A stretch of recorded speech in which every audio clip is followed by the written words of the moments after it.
Bismillahirrahmanirrahim. Assalamualaikum warahmatullahi wabarakatuh. Innal hamdalillah nahmaduhu wa nasta'inuhu wa nastaghfiruh wa na'udzu billahi min syururi anfusina wa min sayyiati a'malina. May yahdihillahu fala mudhillalah wa may yudlil fala hadiyalah.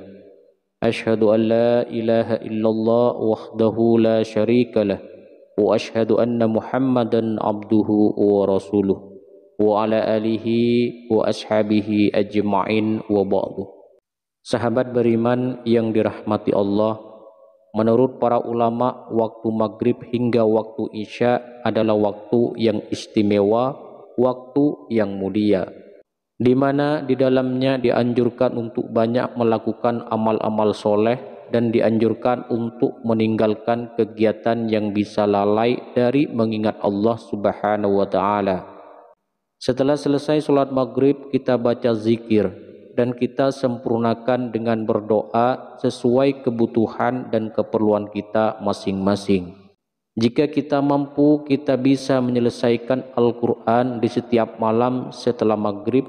Setiap malam kita membaca 1 juz, sehingga 1 bulan kita bisa menghatamkan Al-Quran.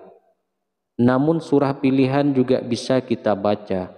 Setidaknya ada 3 surah pilihan yang bisa kita amalkan pada waktu maghrib, yang memang surat pilihan ini dianjurkan untuk dibaca pada waktu malam.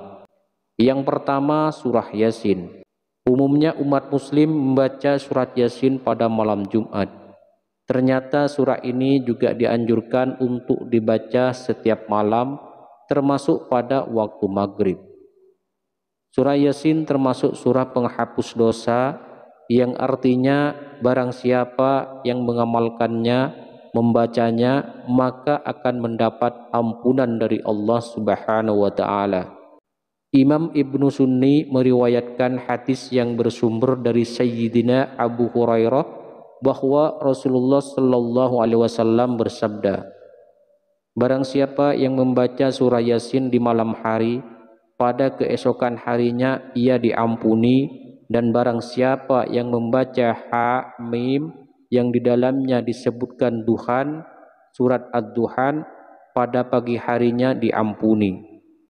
Jadi siapapun yang ingin dosanya diampuni oleh Allah, biasakanlah setelah maghrib untuk mengamalkan surah Yasin. Yang kedua, surah pilihan yang bisa kita amalkan pada waktu maghrib adalah surah Tabarak atau surah Al-Mulk. Surah ini terletak di awal juz 29, sehingga bagi yang ingin mengamalkan bisa langsung ke juz 29. Surah ini cukup masyhur dengan keutamaannya, yaitu penyelamat dari siksa kubur. Siapa yang mengamalkannya kelak akan selamat dari siksa kubur.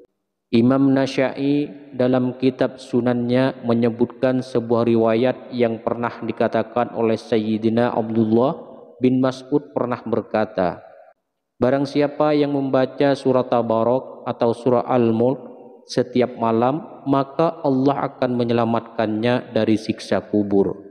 Ini juga penjelasan Rasulullah Sallallahu Alaihi Wasallam. Jadi barang siapa yang ingin selamat dari siksa kubur, biasakan setelah sholat maghrib untuk mengamalkan surah Al-Mulk atau surah Tabarak. Adapun surah pilihan ketiga yang boleh diamalkan pada malam hari, terutama pada waktu maghrib, adalah surah Al-Waqiah.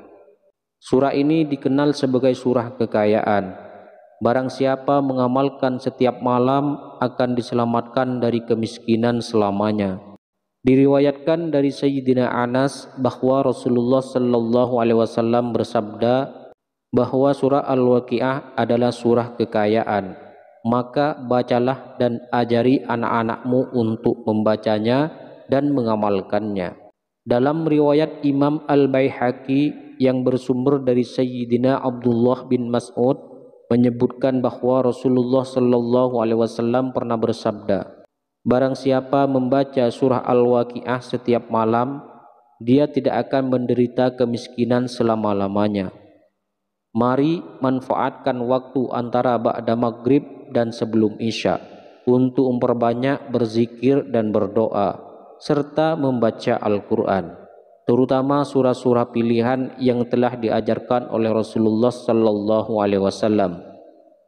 Jika tidak bisa membaca semua surah pilihan ini, kita bisa memilih salah satunya. Bisa surah Yasin, surah Tabarok, atau surah Al-Waqiah. Jika surah-surah pilihan ini juga tidak bisa kita amalkan, paling tidak kita membaca surah pendek, yaitu surah Al-Ikhlas, surah Al-Falaq, dan surah An-Nas. Semoga kita mendapat keutamaannya dan kelak menjadi penolong dan memberi syafaat di hari kiamat. Amin ya rabbal alamin. Assalamualaikum warahmatullahi wabarakatuh.